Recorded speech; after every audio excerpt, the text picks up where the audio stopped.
All right, welcome to looking at vocabulary in conjunction with answer choices.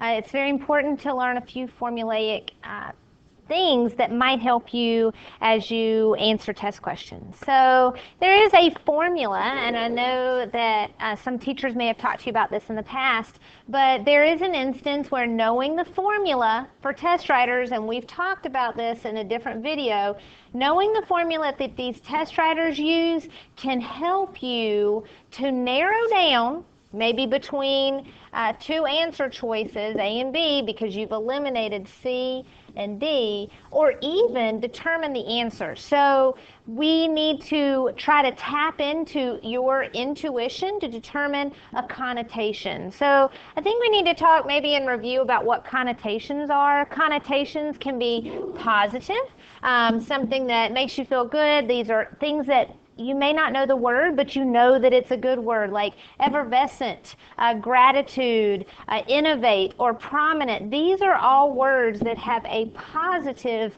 connotation. You may not even know what they are. They just make you just know that they are positive words. And then on the other side of that, connotations can be negative. They can have a negative connotation: agonized, exacerbated, hostility, wretched. These words all have a negative connotation, and you just know, even without being able to give a definition or the denotation of the word, you know that it is a negative word. Use this to help you answer test questions. So increase your odds. Test writers, these guys, they are paid to do this.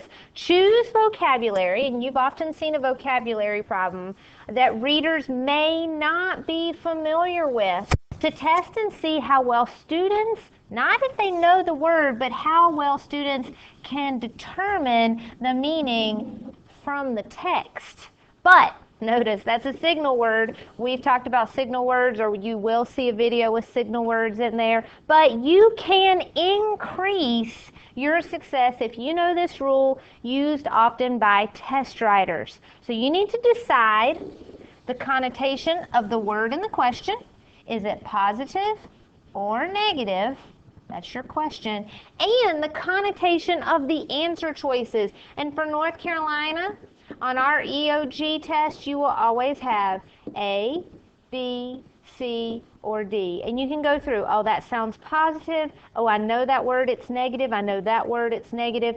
And this word is positive. And there's more to this, because guess what?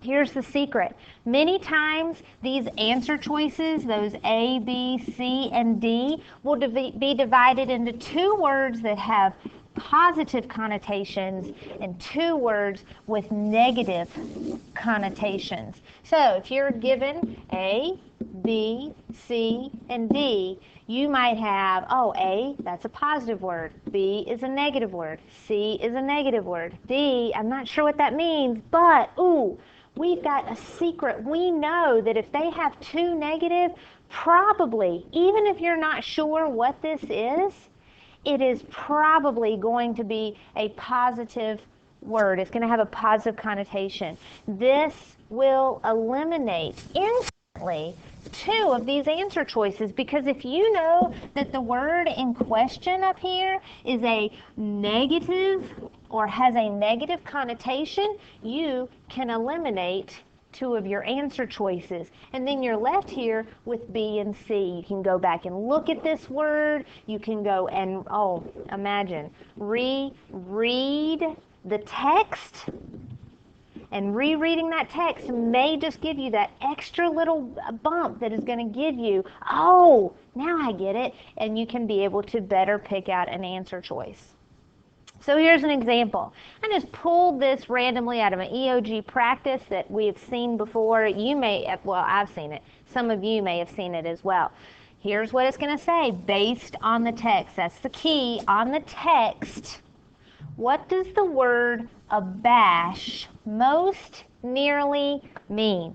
You look at that word, abash.